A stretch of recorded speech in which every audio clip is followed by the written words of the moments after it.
नमस्कार दोस्तों, कैसे हो आप लोग। उम्मीद करता हूँ कि आप लोग अच्छे होंगे। स्वागत करता हूँ आपका एक नई वीडियो में। और आज की वीडियो में मैं जा रहा हूँ इंडियन ऑयल कॉरपोरेशन लिमिटेड, जिसको कि आप IOCL के नाम से जानते हो, वहाँ मैनेजमेंट ट्रेनिंग के लिए इंटरव्यू देने। As a CMA intermediate qualified मैं वहाँ पे एलिजिबल था। और इसका जो है एप्लीकेशन फॉर्म जो है 17 जुलाई को आया था, 17 अगस्त को आया था। और अप्रॉक्स 1 डे के लिए इसका एप्लीकेशन फॉर्म ओपन था। मैंने उसी दिन फिल कर दिया था। एंड 26 को, है ना, 26 अगस्त को ही इंटरव्यू शेड्यूल हुआ था, जिसमें मुझे मेल रिसीव हुआ था, कॉल भी आया था। There after due to administration problems, है ना, इश्यूज़, उसके कारण जो है हमारा इंटरव्यू पोस्टपोन्ड हो गया। एंड देयर आफ्टर अभी सिर्फ just 2 and 3 days before he मुझे वापस से, है ना, मेल रिसीव हुआ कि हमारा इंटरव्यू जो है 5 तारीख को है। इस वीडियो में मैं अपना पूरा इंटरव्यू का एक्सपीरियंस शेयर करने वाला हूँ कि IOCL में क्या इंटरव्यू का प्रोसेस रहता है, ठीक है, और क्या क्या मुझसे क्वेश्चन पूछे जाएंगे, ठीक है, वो सभी आप लोगों को यहाँ पे बताने वाला हूँ, ठीक है। और अप्रॉक्स काफ़ी सारे बच्चों ने यहाँ पे अप्लाई किया होगा, बट है ना, IOCL का जो है इंटरव्यू का शॉर्ट लिस्टिंग का एक क्राइटेरिया है, जो कि 55% से ऊपर मार्क्स होने चाहिए। मेरे 65% मार्क्स थे इंटरमीडिएट में ओवरऑल। इसलिए मेरा शॉर्ट लिस्टिंग हुआ है। और दूसरा क्राइटेरिया ये था कि NCR प्रेफरेबल कर रहे थे वो लोग, क्योंकि नोएडा के लिए वैकेंसी है। मैं NCR के भी लोकेशन में आता हूँ, इसीलिए मुझे जो है मेल रिसीव हुआ था। बने रहिएगा इस वीडियो में और देखते हैं कि कैसा हमारा इंटरव्यू जाता है, ठीक है। अभी मैं आ चुका हूँ आराधना, और यहाँ से पहले मैं एक ऑटो लूँगा। उसके बाद बॉर्डर पहुँचने के बाद फिर हमको बस लेना है ना, डायरेक्ट वहाँ से सेक्टर 1 के लिए बस मिल जाएगा। फटाफट ऑटो लेते हैं और पहुँचते हैं। तो दोस्तों, अभी आधा रास्ता तो तय हो चुका है और बस मुझे अब 15 मिनट लगेंगे हार्डली। यहाँ पे अभी मुझे न्यू अशोक नगर के लिए एक दूसरा बस लेना है और 10 से 15 मिनट में वहाँ पहुँच जाऊँगा।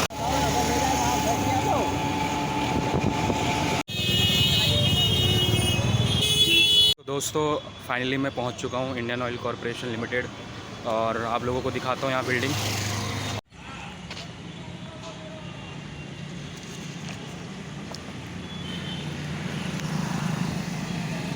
हाँ, जो भाई ये सारे हमारे भाई हैं, इंटरव्यू देने आए IOCL में। चलो भाई, पहले आप लोग, भाई ये रहे AIR 10 हमारे भाई। एंट्री से पहले अभी हमें ये पास मिला था, जिस पे जस्ट नाम और आधार नंबर और इस पर सिग्नेचर करवाना है। नहीं भाई, यूट्यूब या जस्ट 200 अभी स्टार्ट किया है। हाँ हाँ, बाकी और भी है चीज़ें हैं भाई। हाँ, कुछ लोग जानते हैं ज़्यादा अच्छे। क्या चीज़? हाँ हाँ, इस वाले बारे में, हाँ इस वाले फेस्ट में, हाँ शायद आपने डांस भी किया था ना। हाँ नहीं यार, किसको? वो भाई को? यार मैं नहीं जान, एग्ज़ाम दिया था बट मुझे आइडिया नहीं था कि बिल्कुल भाई, CS तीनों का था वो। सच में? मैं भी सही में है भाई।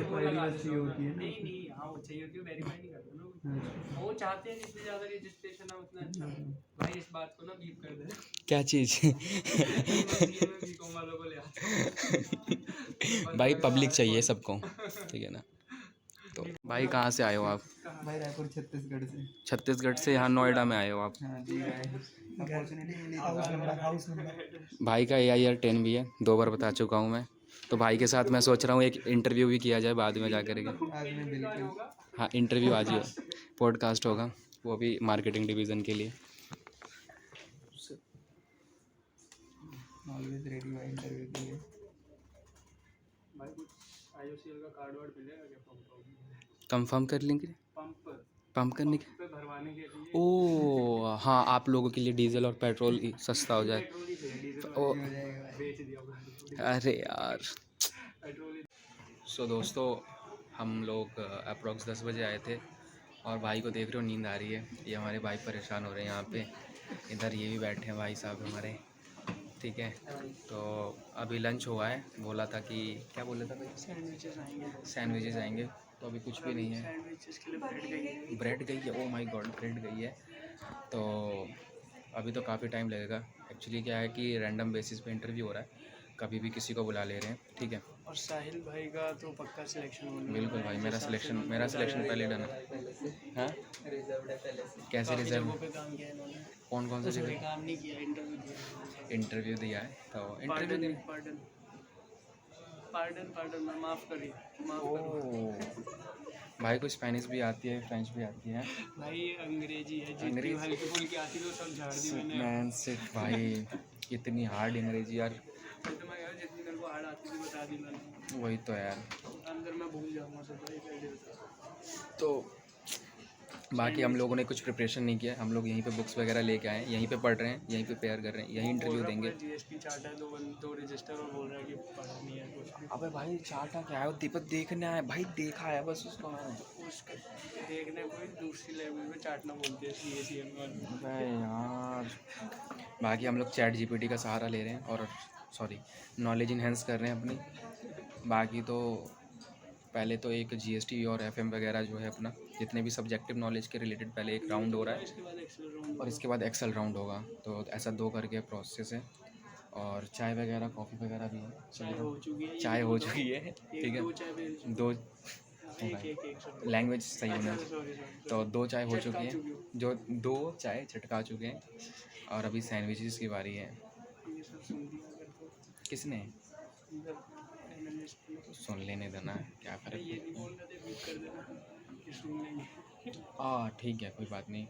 तो दोस्तों यहाँ पे बहुत घबरा करके हम ब्लॉग बना रहे हैं, डर लग रहा है कि हमारा सिलेक्शन जो है कैंसिल ना कर दिया जाए, ठीक है, क्योंकि यहाँ पे प्राइवेसी हो सकती है। भाई कुछ बताओ कि प्राइवेसी ब्रीच करने पे क्या होता है? डिसिप्लिन भी है। भाई कुछ नहीं है, बस चेहरा छिपा लो।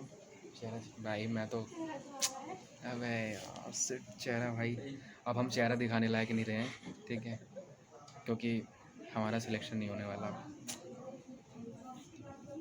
तो दोस्तों अभी अभी जो है समोसा आ चुका है, भाई ने स्टार्ट कर दिया बिना रुके। मेरा ये रहा, और भूख लग रहा है भाई भाई स्टार्ट करो ना, भूख तो लगी ना भाई, आज स्टार्ट करेंगे। तो दोस्तों देख रहे हो, एक समोसे में निपटा दिया बस, ठीक है। और भाई इसके बाद क्या सैंडविच भी करें? आएगा। सैंडविच भी आएगा इसके बाद, ठीक है। ये क्या है, ये स्नैक है? सैंडविच, आ रहा है अच्छा सैंडविच भी आ रहा है। भाई। आर यू सो ईगर भाई? थैंक ओ सर, कोल्ड ड्रिंक भी आ गया। यार ये ना मिली जुली सलगा है। सो दोस्तों ये रहा, अब स्प्राइट भी आ चुका है। और भाई क्या क्या पियोगे भाई? भाई स्प्राइट पीएंगे हम। अबे भाई फेंटा तो मैं नहीं पीऊँगा भाई। आप क्या पियोगे मैम? फेंटा पी लेंगे। भाई स्नैप परसों बना रहे मैंने हैं। स्प्राइट बनते हुए देखी। कब? कहाँ पे? स्प्राइट नहीं थी, सॉरी, माउंटेन ड्यू। पेप्सी के उस पे गए थे ना, प्लांट ऑडिट पे। ऑडिट करने? नहीं हाँ। Industrial visit. Industrial visit, oh my god. So दोस्तों इसको एंजॉय करते हैं फटाफट।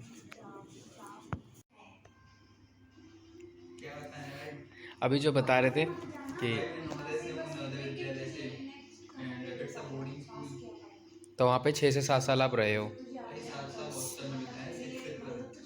ओके, तो 6 से लेके 8 तक हॉस्टल में? 6 से 8 तक जूनियर में जाते हैं, हाँ। 9 से 12 सीनियर में जाते हैं। तो पूरे 7 साल हो गए।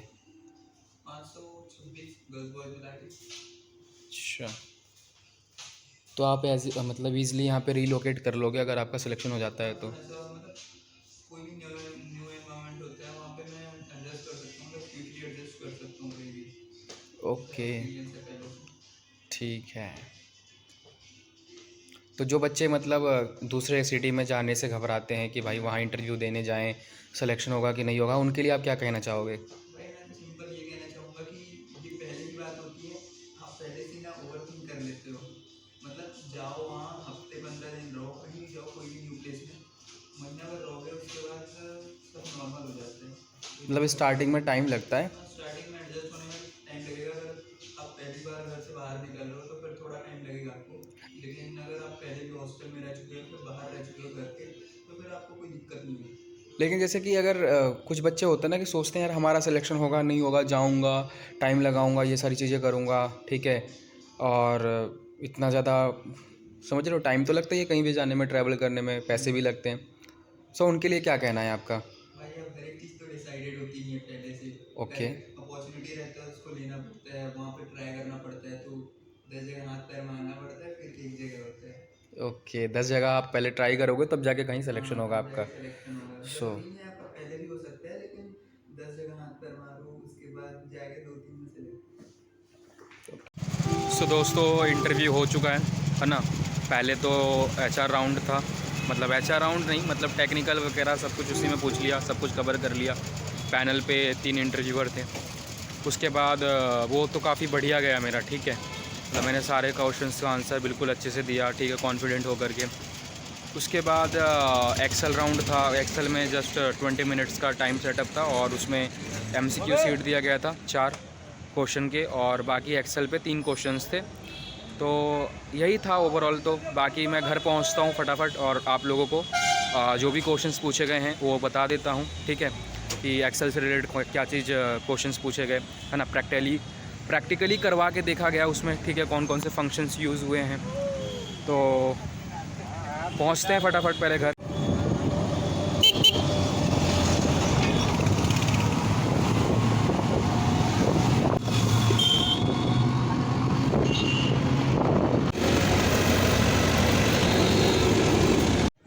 सो दोस्तों अभी मैं घर वापस आ गया हूँ और जस्ट अभी पार्क में बैठा हूँ थोड़ा रेस्ट करने के लिए।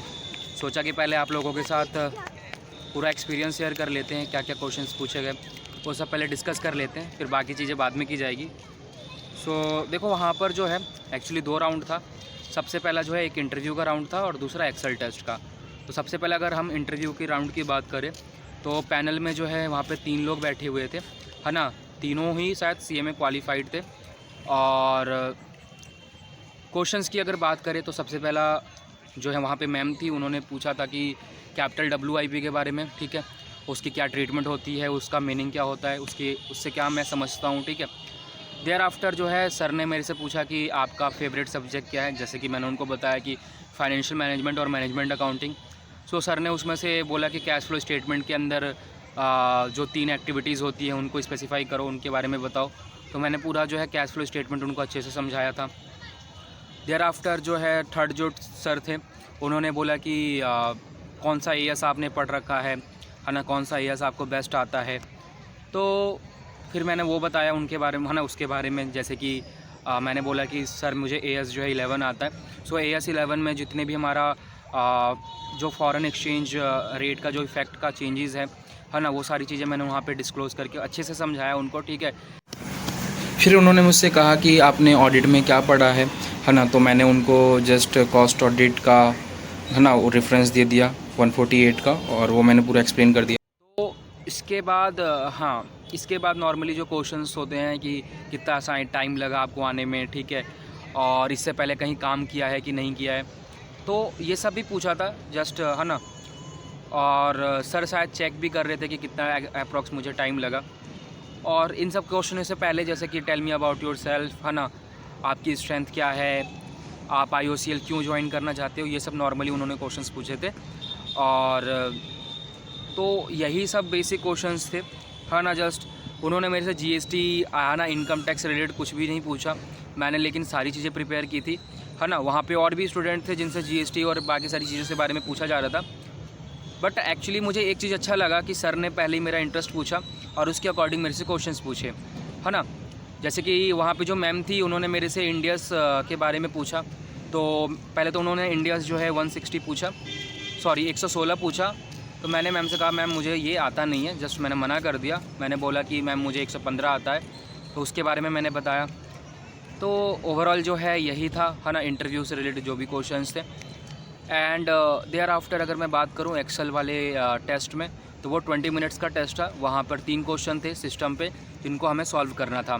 3 क्वेश्चन में सबसे पहला क्वेश्चन जो है कॉपी पेस्ट वाला था, है ना। जस्ट हमें उसको कैसे कॉपी पेस्ट किया जाता है, उसमें जो शॉर्टकट कीज़ यूज़ करते हैं Ctrl+C Ctrl+V वाला, वो। देयर आफ्टर उसमें पिवोट टेबल का 2nd नंबर क्वेश्चन था, उसमें एक्यूमुलेटेड डेप्रिसिएशन, क्लोजिंग वैल्यू, ये सारी चीज़ें जो है एसेट से रिलेटेड था, तो वो हमें निकाल के दिखानी थी पिवोट टेबल का यूज़ करके। बट प्रॉब्लम ये रहता 2nd क्वेश्चन में कि यार पिवोट टेबल जो है वो बनाने की जब मैं कोशिश कर रहा था ना, तो उसमें जो है दिक्कत आ रही थी। दिक्कत इस वजह से आ रही थी कि जो मेरे को डाटा दिया था ना उसमें जो नंबर्स थे वो टेक्स्ट फॉर्मेट में थे, तो वो टेक्स्ट फॉर्मेट से जो है नंबर फॉर्मेट में कन्वर्ट करने में मतलब यार अगर एक एक इंडिविजुअली करते तो बहुत ज़्यादा दिक्कत आ रही थी मुझे। तो मुझे यार इसका कोई शॉर्टकट कीज़ नहीं पता था, कुछ भी नहीं पता था कि ओवरऑल जो है जितने भी नंबर मेरे टेक्स्ट फॉर्मेट में उनको नंबर फॉर्मेट में कैसे कन्वर्ट करूँ। सो वो क्वेश्चन मेरे से सॉल्व नहीं हो पाया। थर्ड क्वेश्चन जो है काउंट का था और सम इफ्स का था। तो काउंट में यार मैंने फार्मूला सही यूज़ किया था, सब कुछ सही था, बट पता नहीं उसका आंसर नहीं आया। और देयर आफ्टर मेरे सम इफ्स का भी फार्मूला मैंने यूज़ किया, उसमें 2 कंडीशन थे, है ना। यार एक्चुअली प्रॉब्लम यहाँ पे आ गया ना कि यार मैंने यूट्यूब से या फिर जो मेरा स्किल ट्रेनिंग प्रोग्राम हुआ था, अभी भी मैं यूट्यूब से कर रहा हूँ, अभी भी मैं सीख रहा हूँ, है ना, एक्सेल वगैरह कि इनमें मैं परफेक्ट हो जाऊँ। बट प्रॉब्लम वही आ रही है कि यार एक तो सिस्टम नहीं होने के कारण जो है मैं प्रैक्टिस नहीं कर पाता, ठीक है। तो यार प्रैक्टिस ना करने के कारण ना यार मेरे को ना अंडरस्टैंडिंग तो सारी चीज़ों की है, बट मैं उसे प्रॉपर जो है ना सिस्टम पे उसे परफॉर्म नहीं कर पाया। सम इसका फार्मूला यार मैंने बहुत बार कर देख रखा है, बहुत उसकी अंडरस्टैंडिंग कर रखी है, बट वही चीज़ है जब मैं एक्चुअली में अप्लाई कर रहा था तो वहाँ पे दिक्कत आ रही थी, है ना। शायद उन्होंने ही कुछ यार प्रॉब्लम उसमें क्रिएट कर रखे थे हिडन्स। तो यार और साथ में मुझे एक MCQ का सीट दिया था जिसमें नॉर्मली 5 क्वेश्चंस थे, है ना, 5 क्वेश्चंस थे। तो उसमें से मैंने 4 क्वेश्चन किए थे सॉल्व। एक वाला जो क्वेश्चन था ना वो मैंने सोचा कि यार पहले एक्सेल के जो क्वेश्चन है सिस्टम में उसको सॉल्व कर लूँ, है ना, क्या पता इसको करने के टाइम इसको करने के चक्कर में जो है टाइम निकल जाए और एक्सेल के क्वेश्चन सॉल्व ना हो पाए। तो इसी के लिए मैंने क्या किया कि पहले मैंने उसका एक क्वेश्चन छोड़ दिया था, ठीक है, मैं बाद में अटैम्प्ट करूँगा ये सोच करके। तो फिर बाद में क्या हुआ कि अब मेरा 20 मिनट्स एंड हो गए, सर ने बोला कि हो गया आपका एंड, मैंने ध्यान नहीं दिया और वो एक क्वेश्चन मेरा MCQ का छूट गया। बाकी ओवरऑल एक्सपीरियंस जो है बहुत अच्छा था, ठीक है। ऐसी ही वीडियोस के लिए मुझे सब्सक्राइब कर लेना, है ना। वीडियो अगर हल्का भी आपको अगर हेल्पफुल लगा हो तो प्लीज़ वीडियो को लाइक करना, इससे मुझे मोटिवेशन मिलता है कि मैं आगे वीडियो बनाता रहूँ। और कमेंट सेक्शन में लिख देना कि नेक्स्ट वीडियो में किस टॉपिक पे लेकर के आऊँ। और बाकी और भी जगह मैं PSU में इंटरव्यू देने जाने वाला हूँ, तो उसका भी एक्सपीरियंस मैं ऐसे ही शेयर करता रहूँगा आप लोगों के साथ। जय हिंद, मिलते हैं बहुत जल्दी।